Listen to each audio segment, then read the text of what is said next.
Hi, this is Shauna. Before we get to today's guest, I want to take a minute to learn more about you, the listener. We've put together a short survey at fueltalent.com/podcast to gather information on who's listening and to give you a chance to make suggestions and comments about the show. I want What Fuels You to be a great resource for you and your interests, and I hope these interviews give you practical advice along with inspiration for your career and life. Help us continue to serve you better by going to fueltalent.com/podcast. Thank you so much. Now let's start today's show. Hi, this is Shauna, the CEO and founder of Fuel Talent. One of the things I have loved most in my 25-year recruiting career has always been the stories, the years, and successes, who influenced those decisions, and what lessons were learned along the way. I hope you enjoy the What Fuels You podcast. Today's guest on the What Fuels You podcast is Greg Schwartz. Greg is the CEO and co-founder of Tomo, leading the company in its mission to make buying a home as enjoyable as living in one by providing an intuitive platform with empathic experts. Prior to Tomo, Greg was part of the executive leadership team at Zillow Group.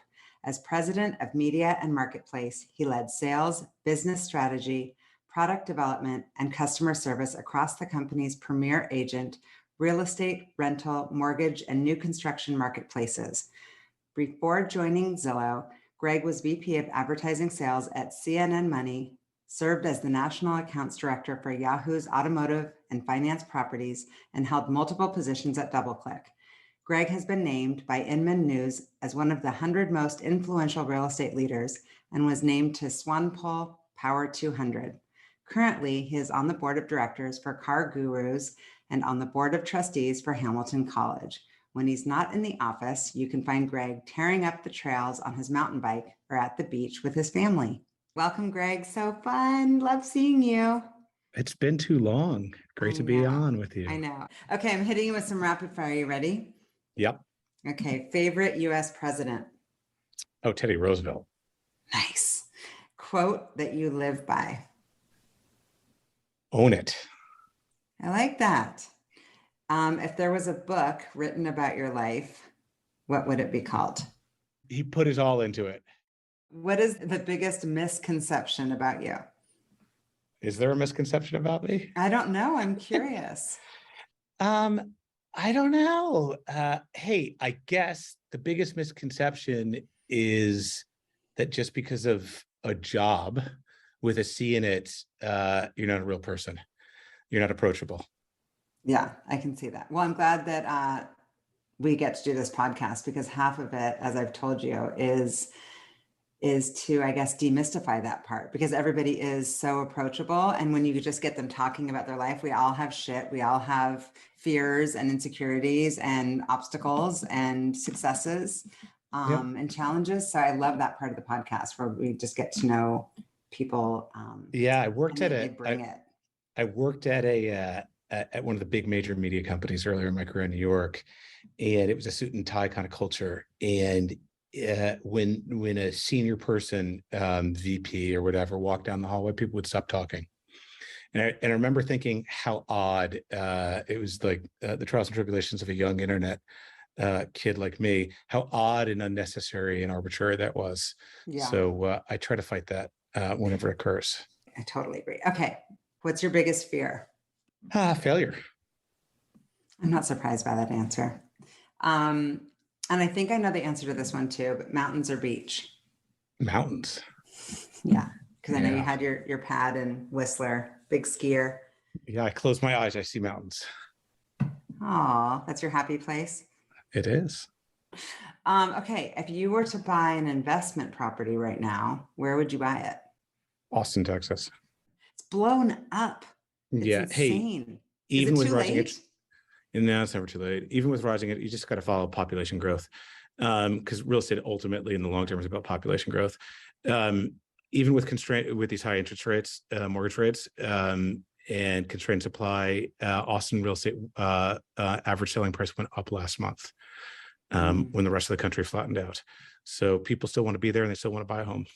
Okay, so Greg, we met in Seattle, and I just remember this because several people told me about your name because obviously we moved from New York to Seattle and be like, you got to meet Greg and Lisa. They're the coolest. They're from New York. But where did you grow up exactly? Tell me about your childhood.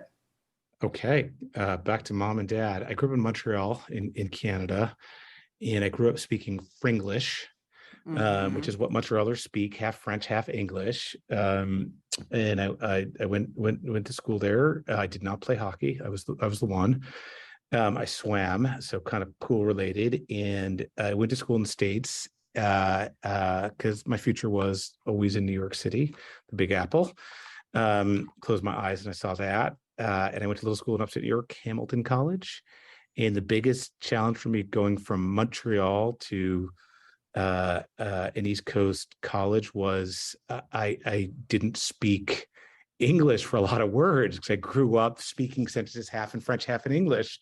And I thought in French in a bunch of things. It took me a little while to reframe that experience, kind of as a unique and arbitrary thing, but who it was gave a lot you of the fun. exposure to even thinking about, because, some parents kind of guide their kids through the thought process around college and where to even think about looking. Like Hamilton's kind of not on the radar for someone in Montreal.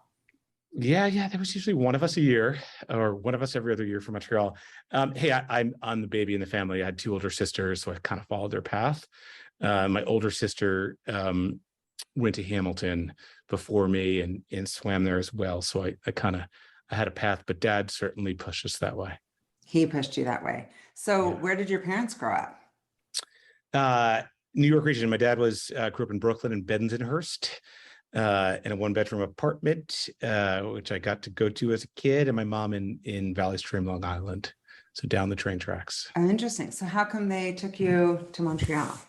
Like what brought us together in Seattle? Opportunity. My dad was a young attorney, had to make a living, and a Canadian company hired him, and he spent his career there, which was a ton of fun.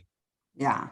And are you one of those people? I have actually had a few Canadians on the podcast and have several friends who are Canadian. Are you like a card carrying like Canadian? Like I very much identify with being Canadian. No, I'm a card-carrying Montreal Canadiens Habs hockey fan. That I am for life. You can't take that off. But no, we identify. We're Americans, and proud of it. Yeah. And would you say that you identify as a New Yorker? That's a difficult one. Seattle got in my veins. It's a pretty special place. We spent 13 years in Seattle. So I kind of think we're North Americans now. Yeah. Well, I heard you when you like weaved in. My dad grew up in a one bedroom. I'm guessing that he kind of built himself, was like self-made Yeah. attorney. And are you more like your mom? What characteristics do you share with both? Isn't that an interesting question that would put me on the back in therapy? Well, that's what we're here for, Greg. Didn't I tell you that part? Is this called On the Couch? It's called I On love the it. Couch. It's called What Fuels You / On the Couch. I love it. Hey, I think we're all reflections of our childhood. We're all reflections of our little pieces of our parents, and hopefully we understand it and we can harness these things for good, like a superhero. So that's me coasting into the answer. My dad has an unbending work ethic, and famously carries a yellow legal pad, and makes lists of pros and cons, risks and rewards in all situations. And that was my childhood. Was every word I said ended up on that was noteworthy, ended up on a yellow legal pad and a pro or a con. So I learned to communicate in a disciplined way, or my dad was a litigator, or I was going to get litigated at the dinner table every night. Mom, was a nester. She nurtured us. She taught us how to connect with others. Not that Dad couldn't, but Mom certainly did it better. And I'm pretty grateful for both those very unique people. Those are great qualities to have in your parents. And of course, we'll just stick with those positive qualities. I love how you're framing it, because it's true as you get older that it is two ways you can kind of look at it. And to just draw out like all the beauty that we've gotten from our parents and how those things have shaped us is a good way to look at it. And I love the work ethic thing, because I do think of you as being an extremely hard worker. And anybody who knows you knows that about you. Curious, when you were little, like what you valued, like what were you about as far as like, hey, this is what's important to me? When I was little, Like fifth grade, what your friends, if I were like talking to John and Steve, more cookies. I don't know. My next meal. like you were a swimmer, so would you valued time competing in the pool, or you valued, I know you were really into government. When did that come about? Yeah. Hey, I'm inherently a joiner. I like being part of things, teams, part of things that are bigger than myself. I like a mission. I like a big goal. I'm not afraid to throw everything into these goals to take on pain. My early life was largely defined by swimming, because I was swimming before and after school every day, and it was a strategy to keep me out of trouble. My parents figured put a kid in the pool 4 or 5 hours a day. There's not a lot of time left or a lot of energy left for anything else. Right. And so that was probably the definition in when you're compact like me, proxy for short, but compact like me, you swim the butterfly. I was about to say, you backstroke, breaststroke, butterfly. No, You're butterfly. Lucky people. I swim the 200 butterfly, and it kind of defined me because that's what you do when you're not 6'4" and particularly talented, but you're willing to take the pain. Yeah. And that's probably stuck with me. That and one other thing, and when I think about my childhood, is bullies. Not the biggest dude, but always willing to defend my friends against bullies, and that's actually which meant I lost a bunch of fights. But so be it. I had integrity. That's been a thread of my career, which we can dig into now or not at all. But the thread of my career is I look for opportunities where consumers are being taken advantage of, which certainly at our last company, Zillow, we felt like customers weren't being given the information to make great decisions. And I think we landed search and find, as we like to think about it at that company. And at Tomo now, my current startup, with my co-founder, Carrie, what we're really trying to do is bring down the cost and the pain associated with buying a home through the mortgage process. And again, bullies. No one walks in and says, I love my bank. I hear things from customers every day that compare their mortgage experience to going to the DMV. Oh, God, and yes. We can solve this for people. It doesn't have to be this way. That's a bully, that experience. So that is a bully. That probably goes all the way to childhood.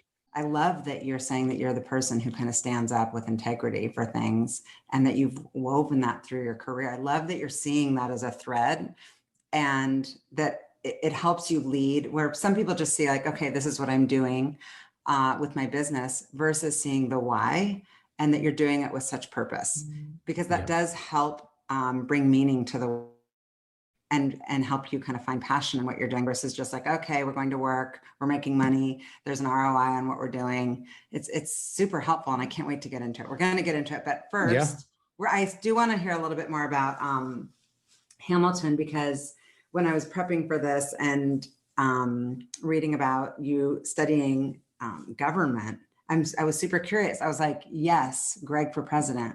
Like, what were you? What were you thinking when you decided to pursue government as like a major? Were you going to pursue that as a career? Yeah. Government, political science, writing long papers, thinking theoretically about systems, appeals to my brain chemistry. I'm pretty open about having both ADHD and dyslexia. And so the greatest fear of my life is having to memorize things.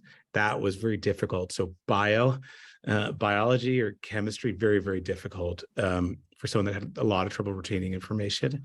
But the conceptual, that's where I really excelled.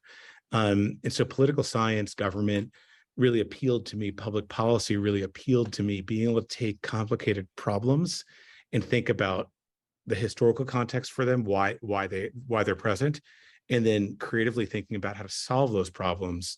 That really suits people with kind of learning differences and learning approaches like I have. I can see how really big, complicated systems are wired and how they can be rewired.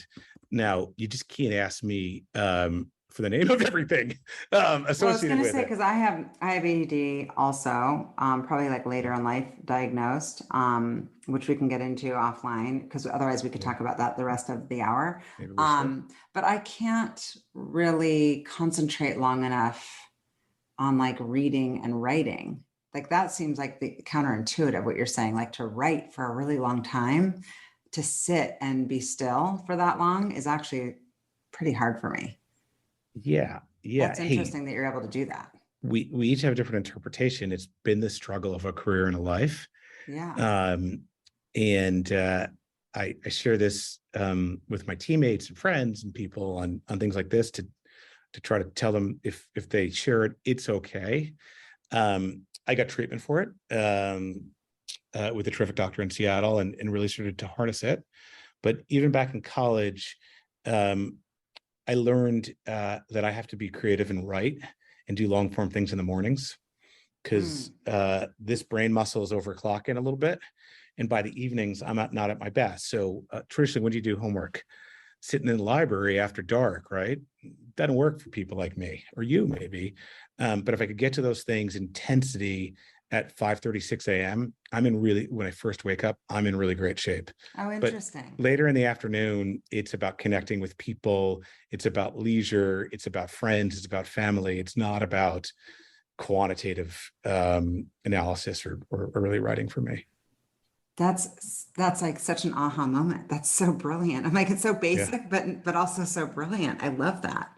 So I Yeah. know that now you've gone back, you're on the board of Hamilton. Obviously, you had a powerful experience there to commit your time because everybody's kind of wanting a little piece of it.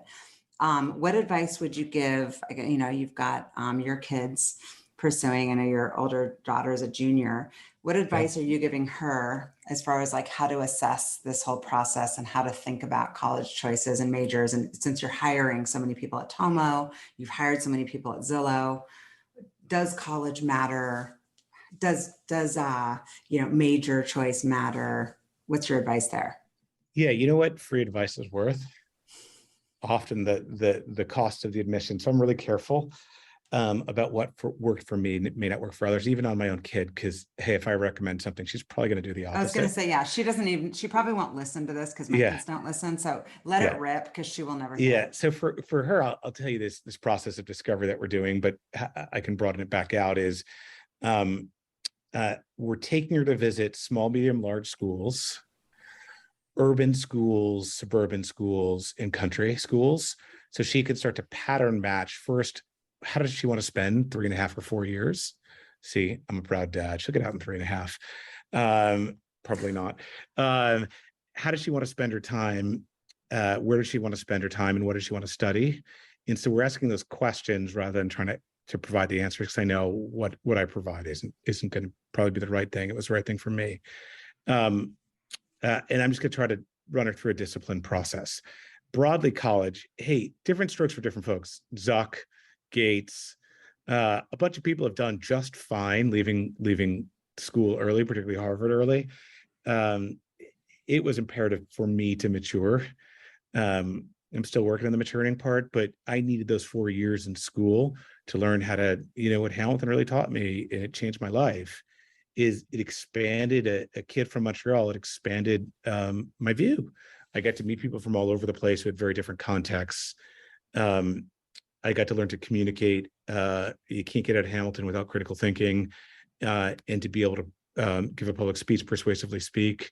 And many of my best friends today are from that period, like I'm sure yours are. And that's why I'm involved, and that's why I'm grateful to it. So my advice to folks is um, think really clearly about a liberal arts education versus professional education. I get asked that question a lot. Hamilton political science, it was a liberal arts education. I don't know too many folks that I hear from today that say the thing I learned in my business or advertising program in college changed my career. Mm-hmm. I haven't heard that very frequently, and I haven't interviewed for it in the thousands of people I've been part of kind of hiring. So yeah, Yeah. I encourage Well, and folks also to a lot of think the about what they soft want. skills. A lot of the soft skills are equally as important, if not more important, right? Today's Yeah. kids, it's like, hey, learn how to have a conversation. Like the things you're talking about, learn how to think critically, Yeah. learn how to be curious, like the basics that sometimes Yeah. it's like they're just being fed information. Learn how to take ownership Um, Learn how to take ownership and and risk. accountability. Yeah. Absolutely. So what was the career path right out of school? And I'm guessing obviously it wasn't government. Yeah. What was the career path? You've worked Yeah. at incredible companies. I'm preparing, I'm like DoubleClick, Yahoo, CNN Money. I'm like, you name it. Yeah, luck of timing, and a little bit of street smarts in a commercial sense is kind of what got me there. I got out of college. The only thing I knew is I didn't want to be a lawyer, which is what most political science government majors go and do. They become lawyers. And your So dad, of course. yeah, Yeah. I didn't want to do what my dad did, and I don't really particularly like rules. So I didn't want to be in the business of just observing, implementing, embedding rules. And I didn't want to be a banker, an investment banker, like both my sisters became. Because again, it seemed like a tried and true process. So I ended up in the ad business for no particular reason other than I'd seen it on TV. It looked interesting, and to my great luck, a guy at the next desk, a guy named Ari, was working on the second ad campaign on AOL, America Online, the early online service. And he was buying some little banner things for a mutual fund client at the ad agency. And I got exposed to online advertising and kind of fell in love. And it probably launched my career forward, a decade or two. I remember this particularly persuasive moment. I was at an ad agency called DDB, Needham at the time, one of the big agencies, and this kind of famous magazine publisher, famous guy at Time Magazine. Like, could you think of a more powerful thing? This guy named Ed McCarrick. I haven't seen him since, I think.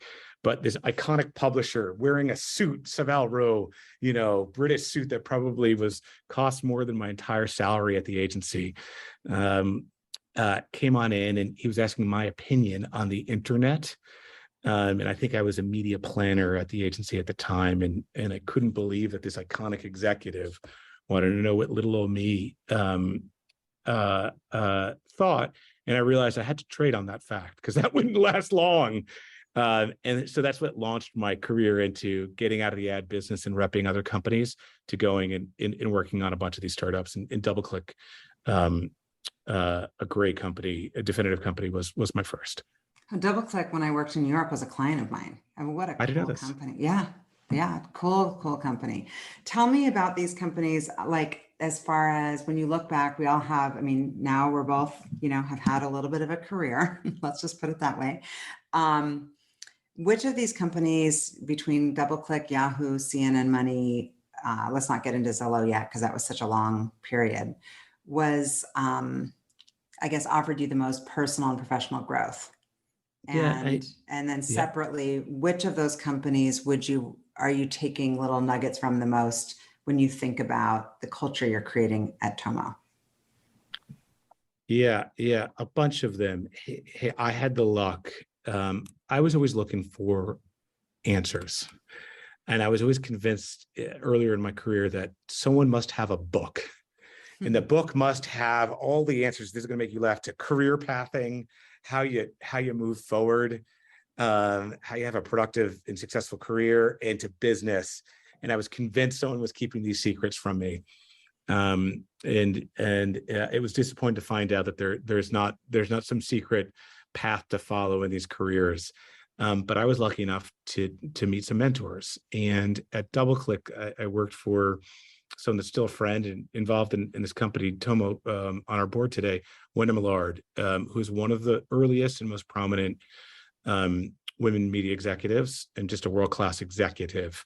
And I don't know how old I was, maybe 25, 26. I started working for her in her org at DoubleClick, which was, really one of the definitive display advertising companies that Google ultimately bought, that became Google's display business. And Wenda taught me the principles of selling and marketing. And that made my career. And I subsequently worked for her two more times. And she's on the board of this thing now.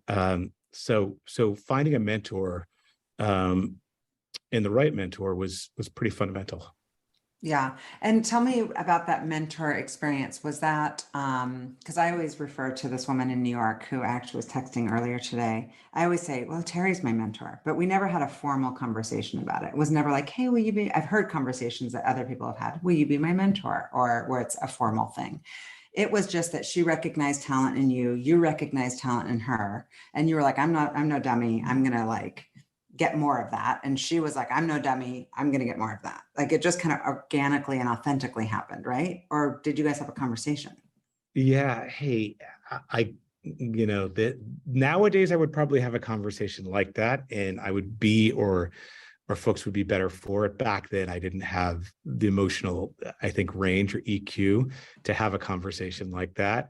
I was there to take any assignments given to me, chase them down, do the best work I possibly could, and say, thank you, may I have another?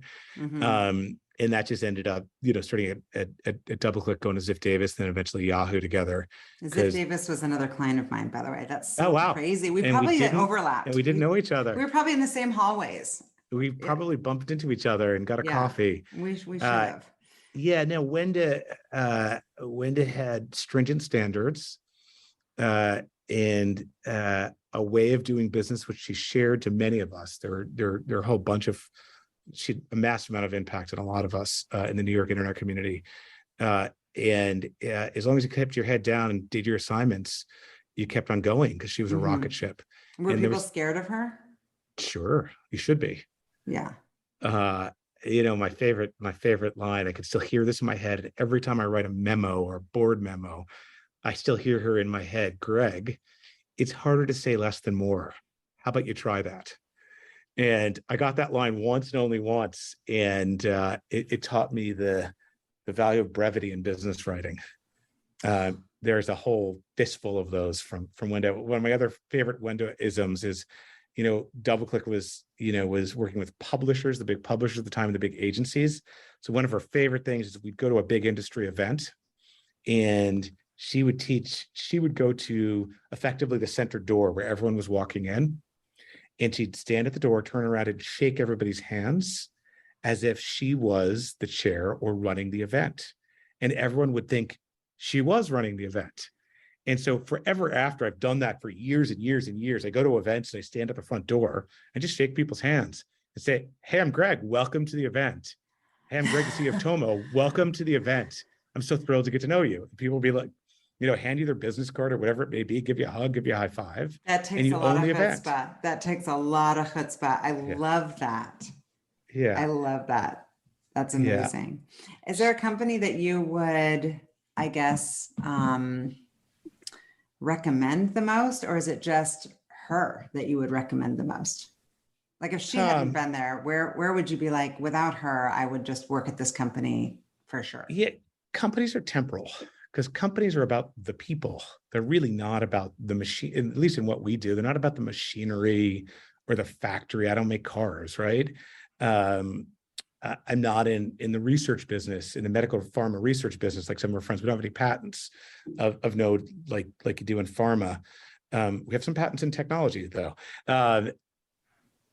So it's about the people, ultimately, associating yourself with growth-oriented, ethical folks who are trying to go to the same place you're going with a reasonably similar balance, and latching on and getting on. I went years. I don't think I ever asked Wenda for a raise in the 10 or 15 years I worked with her. When I was doing good work, I got more. And when I wasn't doing good work, I got kicked, metaphorically. And that worked for me. And I'd say that's the thing to do. I'm sure Google's an excellent place to work. Hey, I'm sure Goldman Sachs is an excellent place to work. Tomo, in this case, my company, is a really interesting place to work for the right people, for entrepreneurial folks. But when there's a different, generation of folks there, it'll need different people. Yeah. Have the two of you ever had a conversation around your working relationship and what it's meant in reflection? Not really. That would be something that would probably be embarrassing. Well, hopefully maybe she'll listen. Who knows? Yeah. But I think it's important. Like, life is so short, like for her to just know what she's meant to you. And I'm sure you've meant obviously a lot to her. I'm sure she gets asked to be on a lot of boards. Yep. I mean, I'm sure she sounds like a baller. Now I'm going to look her Yeah. up when we hang You up. should. You should. Um, Yeah. and Hey, yeah, she's hey, giving you her someone, time. our CTO said this to me. Our CTO at this company said this to me the other day. We're talking about a particular issue and had the potential to have impact on people, on reflagging careers and the like. And I said, I do care about them as individuals. As a CEO or as a corporate leader, sometimes you have to make tough decisions about titles and roles and compensation. But Dan said, and I asked Dan if he felt the same way, that part of our assignment is to help people grow and have a good journey, no matter where it goes. And Dan shared that there's just a bunch of rocks in the universe. It was a little lonely, his statement. But the people you walk their journey with and the people that you have impact on is ultimately the only lasting thing, right? We all know that. So the impact, hopefully I've helped a few careers along. They've certainly cared for a bunch of folks, and a bunch of folks had impact on me. Oh, And if you stay absolutely. true to that, it can be a lot of fun. We've got a great friend in common, Spencer Raskoff, who's a kind of renowned CEO, who I was just hanging out with in Southern California the other day. And he's another guy that was a peer and a boss sometimes. And he taught me a whole bunch, and hopefully I taught him a few things, and I couldn't be happier for his success. And that's what you Yes. want your relationships to be like. Yes. Tell me about Zillow. How did you end up at Zillow, and who brought you into Zillow, and who brought you out to Seattle? Yeah. So I was in New York City working at CNN on the digital businesses, having a blast, but yearning for something more, and yearning for purpose. The business was very successful and was lucrative, but I wanted to do more than be a salesman. And I was running a sales force there, and I think at the time it's different now. New York was a place of salespeople and marketers. It wasn't a place where the big dreamers and the big products were built, certainly in technology. And so I wanted to get out to the West Coast at a certain point and be part of a West Coast product culture. Again, you don't have to be that anymore. There's stuff on the East Coast now and all over the place. But at the time, either San Francisco or Seattle, that's where you dream big dreams. And so I wanted to learn that. So the Zillow fellas had started Zillow and had unexpected success quickly. That's, I think it was the second week Zillow was live, and their Zestimate was live. Katie Couric, who some of you will have heard of, Katie Couric, on the Today Show, the NBC Today Show, the host, talked about Zillow and the Zestimate. Again, it might have been the third or the fourth day. And Zillow saw some, 4 or 5 million unique visitors in its first few weeks. And that was the first year's goal. And at that, they had the sort of a business, and they need someone to figure out how to monetize it. And that's what I did. So the Zillow folks tracked me down, actually through Wenda. They tried to hire Wenda first, and Wenda said, "No, not my jam. Talk to my pal Greg." And I also declined it. They wanted me to take a 70% pay cut, move my family across country, and work on a lightly funded startup. And at first, that didn't seem like a reasonable thing to do. And I believe I'm superstitious, Shauna. I believe in signs. It's a little weird, but I just declined the job, and I was kind of torn up over it. I'd flown out to meet them and fell in love with it, but it just didn't make sense financially. I wasn't in a position where I felt like I should take a chance, which is kind of silly. And the next week, I was in a division that had CNNMoney, also had Fortune magazine. Lo and behold, I see the advanced copy of Fortune magazine, and what's on the cover of Fortune magazine? Zillow. Oh my God. Well, The that's magazine in my business superstition, group. like ding, ding, ding, ding, ding. So I had a little sign there. And so I called them back up and said, okay, let's interview seriously. And I was there for 13 years, moved my family to Seattle, had a kid out there, and learned many of the most important lessons of my life from the squad there, a really talented group of people. What are some of those key lessons? Hey, from these guys, Rich and Lloyd, who are the two co-founders, and from Spencer, who was the CEO later, unlimited opportunity. You're not normally given permission to think that you can build transformative things. Who gives you the right to do that? And I asked one of the co-founders, Rich, that how do you, because he'd founded Expedia before, how does this happen? how do entrepreneurs found multiple transformative multi-billion-dollar businesses. Mm-hmm. And the next of what he shared was some people believe they can, not that they can't, and it gives themselves permission to act differently. He basically said that. And that was the most important thing I learned there is you can transform an industry if you believe you can, if you can get the capital, it helps. If you keep your eye compulsively on first principles, on, in this case, on the consumer, on the customer needs, and then you avoid distraction and complexity, you could be incredibly successful. And then you have to be lucky, really, really lucky. A little lucky. Yeah. And so it doesn't hurt. Yeah. In the old days, it didn't hurt to be a white guy in tech on the West Coast. Now I hope things are a little bit different with opportunity, a little bit more even. I think that they're starting to change, and Zillow specifically. I know Zillow's like a whole, Zillow Group versus Zillow. Zillow's changed a lot, but they've been on the cutting edge as far as thinking through their diversity and inclusion strategy and having a whole team around it. And they've really been pioneering that in the tech community here, which is, I think they've done a great job.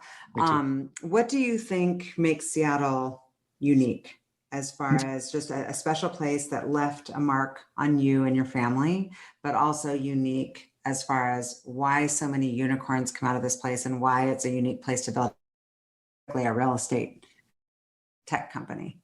Yeah, isn't Seattle one of the most interesting places? The mix of natural beauty with just such bright people, such bright, interesting people. Ultimately, it's about the talent there in Seattle, not just the mountain ranges.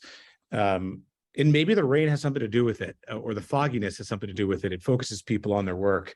Right. You're like, what else are we going to do? It's fucking half raining. The year. Yeah, half the year it's dour. So let's do it. And the other half, it's truly, truly fantastic. Hey, ecosystems reinforce themselves. Boeing led to Microsoft. Microsoft led to, well, so many companies, Expedia among them. Expedia threw off a whole bevy of companies. And then those things continue down. So when you develop a depth, like, hey, we do most of our product development at Tomo today.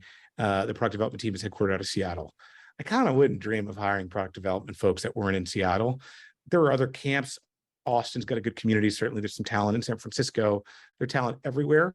But in a traditional model, you get folks that build a capability and a practice like product development, and then it attracts more people that are interested in that, and they learn from each other, and then they start companies based on those skills. And hey, why is there such cloud computing talent in Seattle? Why is there so much e-com talent, not just from Amazon, but think about all the retailers in e-com there. Why? Nordstrom's, Costco, Eddie Bauer, you can keep on going, right? There's so much depth of talent in that particular area. Why are there so many prop tech real estate startups? Redfin, Zillow, Tomo. There's a bunch of others that I'm probably insulting and not sharing, because you get people interested in that topic, and one begets the next.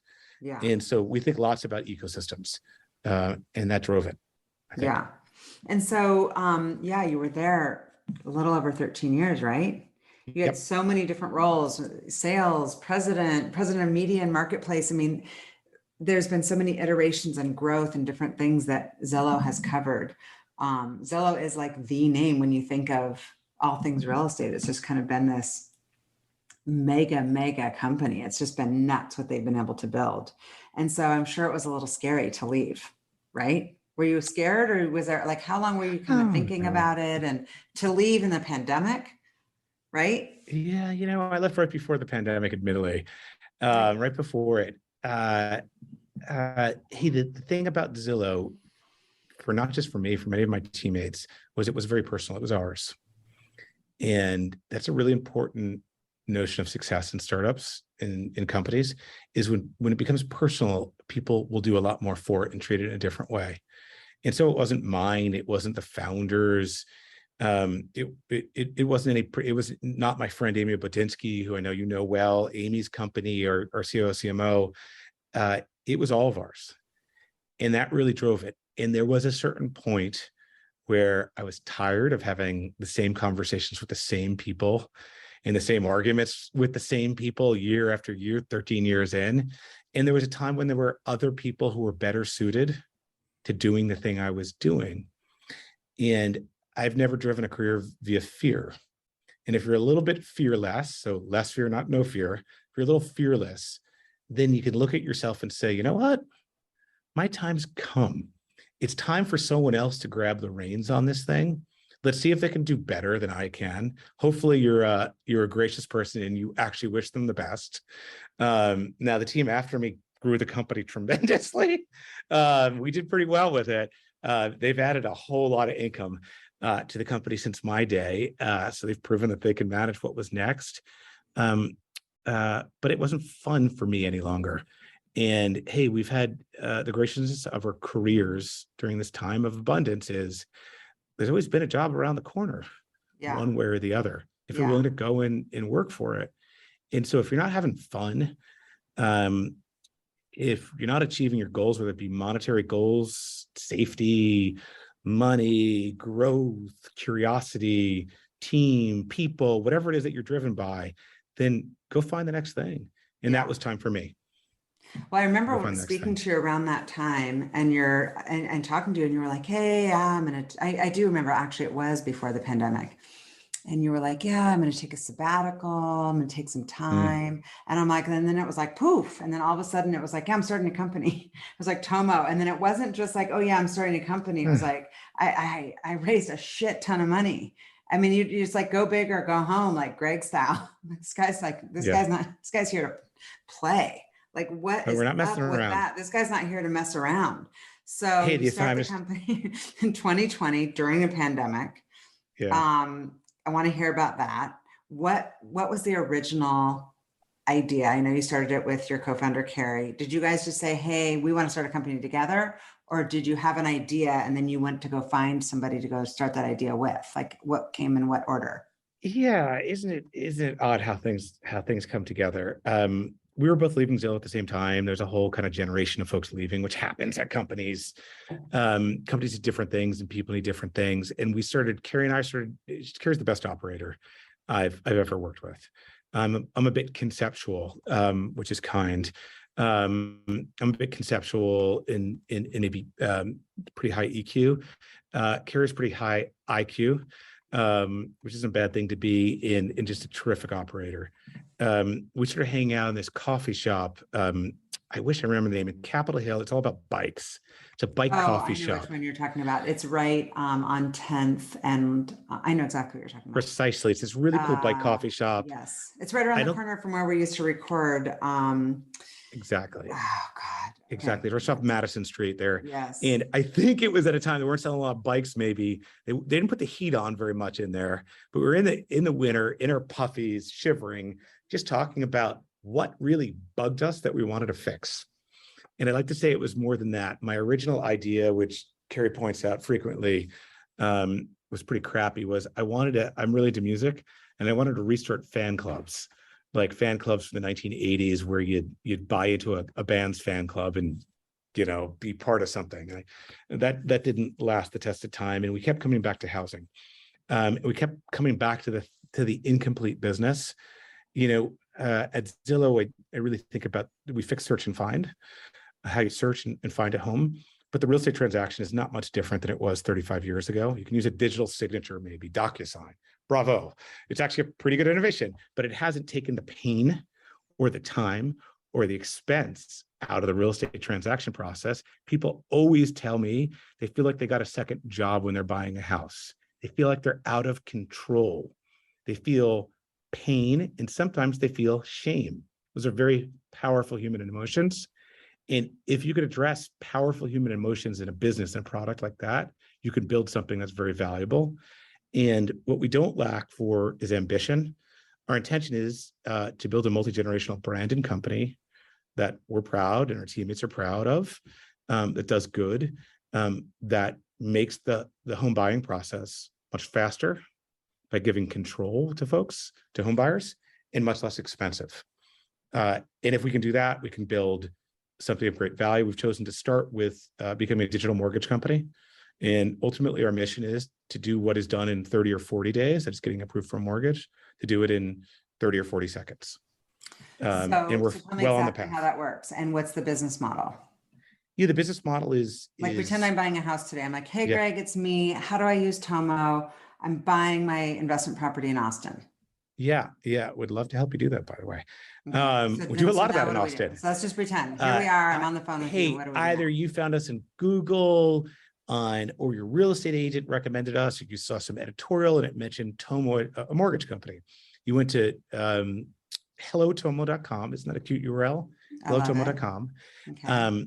And we're a bank. We're a non-depository bank, which means we're the mortgage company.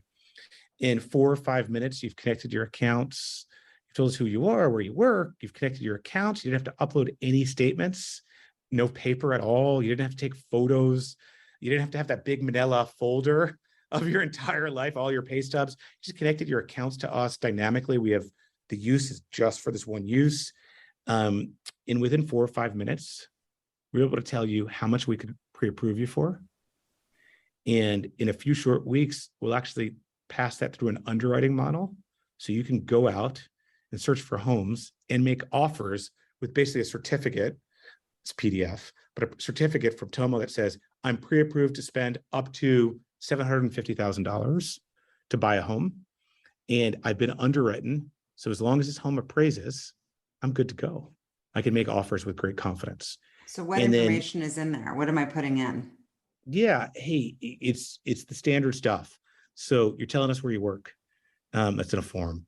You're telling us, actually, we're telling you, once we know your name, you're giving us your social, got to have that. Sorry. People are comfortable with it nowadays. Then the first thing you're seeing is we're giving you a screen that tells you what we think if you own a house. We're not asking you to plug in the address. We're telling you what you think, what we think you own. And we're giving you your what you call your REO, your housing resume. And we're telling you what we think it's worth. And we're asking you to correct that information. Then you're connecting your checking account to us and you're telling us where you work, and we're automatically calculating your income and having you approve it. You don't have to give us your pay stubs. Then you may connect a brokerage account or two, and then we're displaying for you what we calculate your assets are, your qualified assets are, and you're hitting a button to say, yep, that's accurate. And in 4 or 5 minutes, you can move through our screen and have a full financial resume built of your credit, your income, your assets, your employment, and your current housing. You can have it generated for you by connecting to logging into a few services. You can hit submit. And as the little hourglass is turning, we're running it through a real underwriting system. And we're telling you what we believe we can approve you for, what you're qualified for. That's amazing. And so what's the business model? How do you make money? Yeah, we make money like a lender does, like a bank or lender does.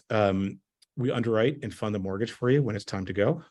And then we go ahead and we sell that mortgage to typically a big bank, or soon, not yet, but soon to like Freddie or Fannie, and it gets sold into a bond.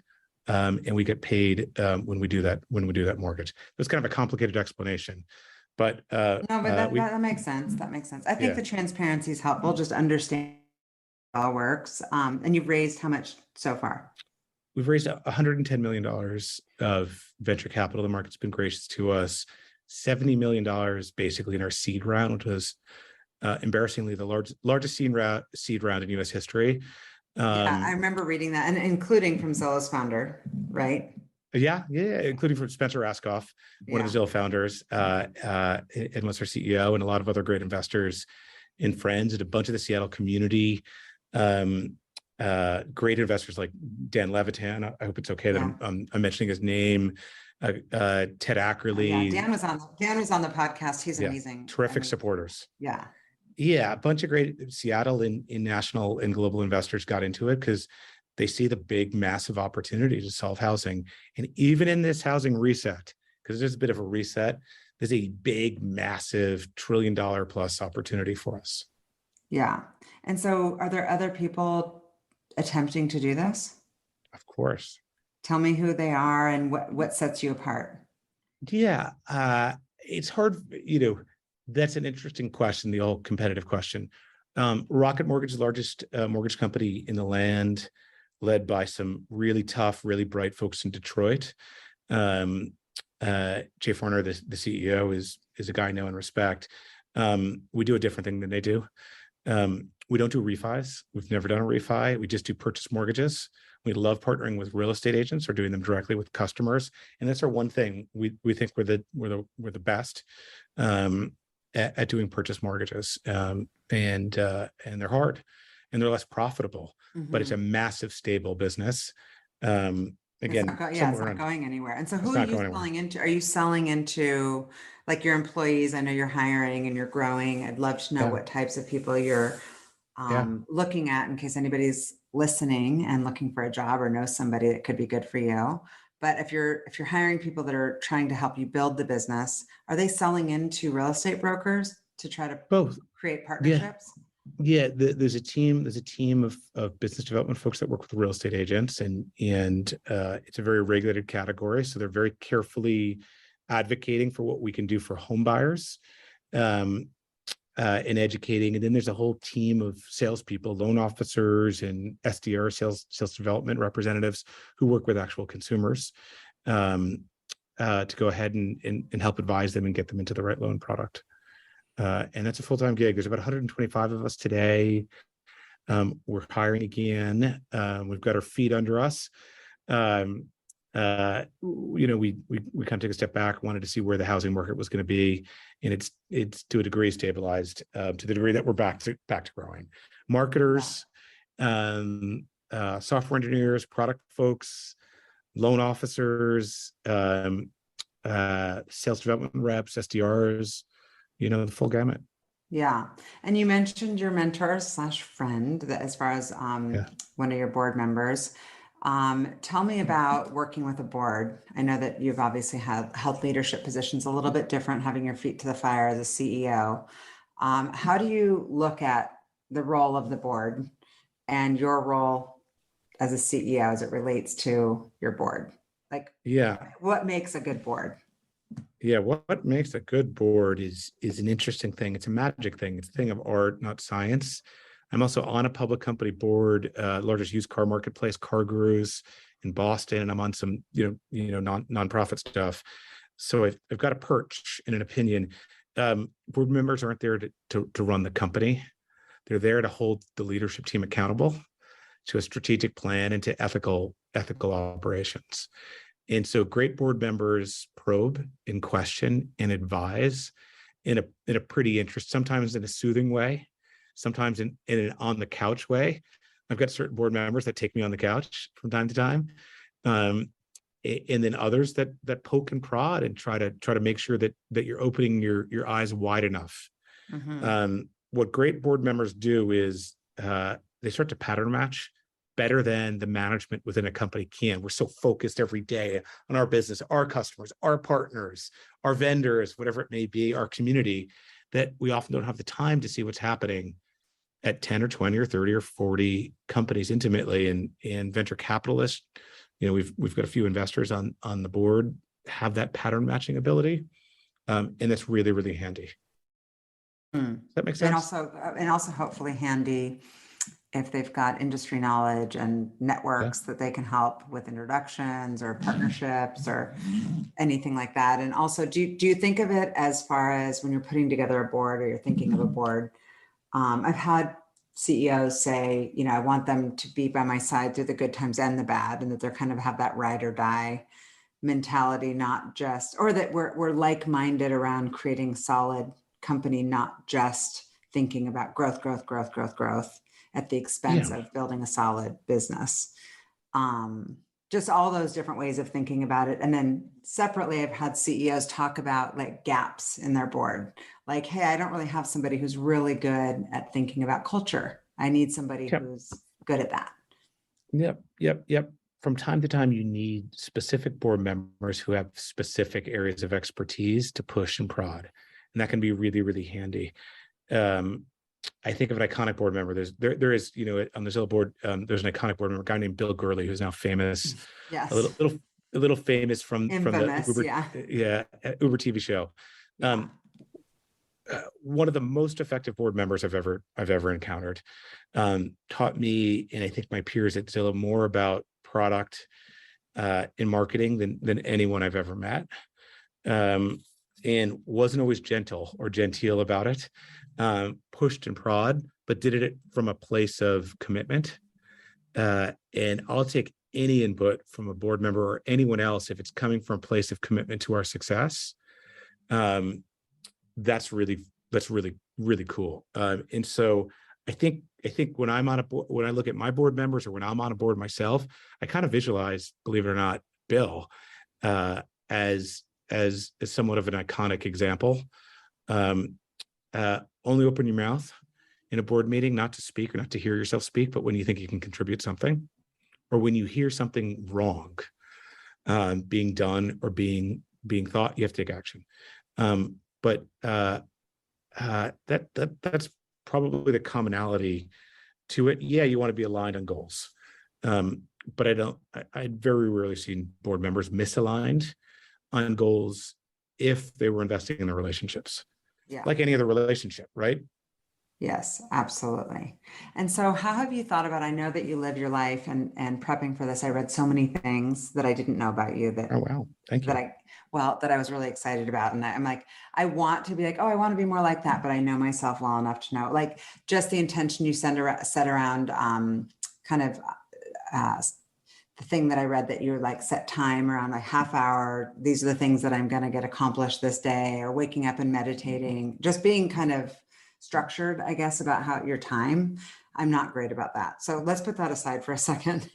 My point is that I think that you live with intention, which I think is admirable. So I'm guessing that when you started the company, that I haven't met Carrie, but that you and Carrie, I'm guessing, were very intentional around culture. Yep. And there's lots of people who talk the talk, but what's most important to you as far as the experience your employees are having, which can be even more challenging during COVID when they're all kind of remote? And are you in an office? Like, what's happening with Tomo and all of that? Yeah, the great office. The culture. Yeah. The great office debates. Yes. I largely don't participate in the public office debates. I'm happy to talk about it here because we want one answer often as people. It's a bunch of different answers, which is there are different things best suited for particular companies and cultures. And that doesn't mean it's right for one or wrong for the other. It's kind of funny. So we run a hybrid culture. We have throughout the entire history of the company. We are in the office Monday through Wednesday, systems wide. We've got 3 offices: Seattle, Stanford, and Austin, Texas, Stanford, Connecticut, and Austin, Texas. We're in the office Monday through Wednesday, and then Thursday and Friday, we are where we are most effective anywhere in the world. I leave it to my teammates to figure out where they want to be. Sometimes at the beach, but we work a full day on those days. Maybe at a beach, maybe at a ski hill, maybe in their apartment. Don't care. That's up to the adults that I work with to figure it out. That's largely how the company's organized, with some teams have some very specific needs and operate differently. That's worked for us. It's allowed us to get in front of a whiteboard and be a little less formal in times in structure. A young company needs to move fast, and if we're spending a lot of time on coordination, planning, and structure, it can really weigh you down when you have a small team. So this was a way for us to act quite nimbly with maybe a little less infrastructure than we ought to have had, or our peer companies would have, because we try to anchor functions in one of the offices so people can stand up and see each other and debate. Others have figured this out. I have a good friend, Austin Allison, that runs a company called Picasso, which is a really cool housing startup. And they're completely virtual. They've always been virtual. It seems to really work well for them. It's just not our jam. And to each company our own. This one has worked well. Connection is very, very important for us. Fearlessness is very, very important. We want a safe environment where people can take risks. We win as a young company by iterating faster than others can. Bank of America, I promise you, has well more resources in the mortgage category than we do. And if we're going to go head for head and operate like them, we're doomed. So what we have to do is be able to look at insights, product opportunities, identify those things. We call it scraped from the headlines. When there's an opportunistic need, we have to be able to get to them faster, get it to market with quality, but with not many features, and then iterate like mad to get to the right answers faster than anyone can. Yeah. And there we go. That suits us. We launched a lock. I'll give you an example of that. We launched a product called Lock and Shop. It's kind of a unique product. The ability to go ahead, lock in your interest rate on a mortgage before finding a home for 120 days. So you can, it's $400 nominal fee. So you can go and shop with confidence that in a rising interest rate environment, you'll still be able to afford the place you started shopping for. Right. So you have to close it within 120 days. Didn't exist in that form. Totally innovative. That came together over a kind of 4 or 5 week period, from seeing opportunity of rising interest rates to getting something in market. Right. That's the kind of stuff that we do here. That's this fearlessness. That's a lot of fun. And nobody's getting that done at Bank of America within 4 to 5 weeks. That's like, they can if they want. I don't want to. No, but that's nobody's not what I'm saying. Like, that's the type of shit you can't move quickly on in these. It's hard to do that at a big company. company. Yeah. So what's the big picture plan for the business? I mean, obviously, growth and scaling and adding people and all of that, but like, what direction are you going? And you said you're starting with mortgages. Yeah. Hey, we want to make moving into a home a real-time experience that gives control back to home buyers and their agents, makes them feel safer, reduces their expenses, and ultimately in the process broadens home ownership to a broader audience, to a broader group of people that maybe haven't been able to participate both through education, awareness of the financial process, and maybe because of the costs associated with it. That would be really swell. If we do those things, we're the largest lender in America, and that's what the ambition is. That's incredible. Tell me about Goatchella. Goatchella. We were missing goat like yeah. AT. Yeah, GOAT is one of our four corporate values. Yeah, what does that stand for? Greatest of all time, greatest of all teams. Well, GOAT, like the GOAT. Yeah, my son's the GOAT. Yeah. Yeah, that's our people standard. We only, we all want to work with world-class folks. Yeah. And we hold ourselves accountable to developing and retaining world-class folks. We run a very, very, very thorough, as you know, talent assessment process on folks to bring in. So that's, we call ourselves GOATs. And Goatchella is our first ever all company meeting. We're all going down the street from Coachella to Palm Springs in a few weeks, and to Goatchella. And we're going to spend, a bunch of us who joined during COVID haven't met each other in the 2.5 years the company's been live, because we haven't done an all company meeting. We've done lots of department functions. So this is our first all hands jam together.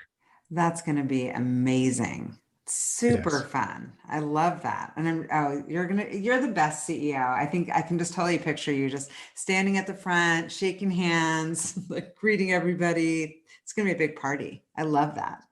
I need to know, I did read, and I started to mention it earlier in our conversation about like the structure. Can you just like give our listeners, because I feel like these are nuggets that people can take away. Hopefully one of our kids is listening, or at least my kid, about your organizational skills, like how you create so much structure for yourself, and what effectiveness that has had on your productivity. Yeah. Hey, it's a lifelong structure. It's a lifelong structure, as anyone with ADHD knows. There is, one of the benefits we have is creativity. Typically, there's a lot of ideas flowing in my head and yours. There's lots of different things. If I'm not careful, I will find myself down a hallway in a conference room for an hour, thinking about something totally different than what was scheduled and what I needed to get done that day. So I try to be, or I've learned to be really disciplined. So I classically don't run my time via lists. I find lists an anchor around my neck. If something is important that I need to do it and I can't do it in the moment, I schedule it on my calendar in my Google Calendar. And so I've obviated the need for, as I call it, the heresy of lists that so many people are burdened by. You go home, you feel like you didn't accomplish half of what was on your list. Well, because you didn't allocate the time to do it. So stop it. So one is, I actually have structured time throughout the day for specific personal projects that I need to work on. That's one. Two, I start every morning I never, ever, ever go into the day without reviewing the entire next 5 days schedule and effectively evaluating how I'm devoting my time and thinking about that against, my priorities. And so that is focusing every single day, because I will meander off course with all the ideas in this busy head of mine. And then one other thing in my system, if I'm feeling disaggregated, if I'm feeling a little out of balance, if I'm getting a little hot under the collar, I catch it, clip it, and think why. And I'll stop whatever I'm doing, wherever I am, and just take a walk. In Stanford here, we've got a boardwalk outside of our office around the water here on Long Island Sound. And there's a great walking thing. And if I'm feeling a little hot on a topic or with a team, I'll go take a walk and try to get clarity on why. And then I'll come back in, write it down, and bang out a Slack or call the team together. And that it's not that much more than that. Understand what your priorities are very clearly. Mm-hmm. Don't live less, live time. When you see yourself, meditation. Yeah, hey, I'd like to say I get better at that. I go through periods where I need it. My current thing is I swim. I'm swimming again for the first time in 25 years. Your perfect weekend, not with your family, not with your friends. Like if you just got a day alone, how would you spend it? No, and I can wave a magic wand. Alone. Yes. Okay. So there's one iconic thing that settles this head of mine. I'm on the peak tapas part. I just got off the chairlift at Blackcomb. I know you've ski, so you've been there. I've got my earbuds in, I'm listening to EDM. And I used to do this thing on bad snow days. I used to go from the top of Blackcomb, and it's a big hill. It's 5,300, 5,500 vertical feet. And I'd go from the top of Blackcomb and try to ski the full mountain and the connector to Whistler Base. So it's about 50 minutes without stopping. Oh, geez. And so it would go in the flow. And I can only do this at late season when I was in shape. But that is my happiest moment. Get a good EDM mix going, be at the top, and do a full 45, 50 minutes of turns without even stopping once in this continual flow. And that gets endorphins going for me. Well, that sounds absolutely incredible. So my last two questions. One is top, I guess this would be a hard question for me, so I get it if it's too hard. Top 5 artists, music. Can I share something embarrassing? Yeah.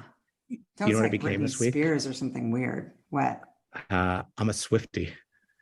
Oh, all right. Taylor. Well, that's okay. Yeah, my 17-year-old is a Swiftie, and I was like, and then I started listening to it, and it started getting in my playlist. Her lyrics are great. I've seen her in concert too. She's an pretty impressive good. business person. Yes. So, I'm trapped as I think you are. I'm trapped in EDM. So EDM's fantastic, but we've been following DJs a lot lately. Yeah, Cataranda. I'm obsessed with the song Twin Flame right now. Anything by Kygo, I adore. We just saw Kygo, yes. Lucky. Cheat Codes. What else was on this list? Fred Again. I don't know. Sam Felt. There's a lot of stuff in here. Is this your playlist? Yeah, this is what's playing right now. Yeah. Okay, you have to send me the playlist then. I will share it with you. Okay, my final question. What fuels you? What fuels me? People. I want people to be really successful and really happy. And I want to be happy too. That's what fuels me. Thank you for listening to the What Fuels You podcast. Be sure to subscribe, rate, and review on iTunes, Google Podcasts, or Spotify, and follow us on social media to keep up with the latest news and episodes. You can also contact us at podcast@fueltalent.com to provide feedback, ask questions, and share topics or guests you would like us to cover in the future. We hope you feel inspired by our guests and that we have helped fuel your day. Join us next time for another episode of What Fuels You.